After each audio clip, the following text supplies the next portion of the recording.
Essere in ombra di un uomo, dover dire ma che, e come sei, e che bravo lui, e che onnipotenza, che grandioso, che folle, che piacente, che bello, che operoso, che perfettino, che pulito, che profumo, che elegante, che affidabile, che personalità.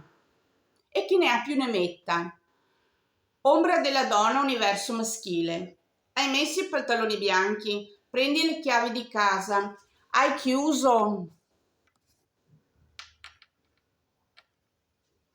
il balcone? Ti sei preso le scarpe nere? Hai visto gli occhiali nuovi? Hai messo il telefono nel borsellino? Hai portato fuori la spazzatura? Hai messo la crema in bagno al suo posto? E qui, nel tavolo. Perché? Eccovi.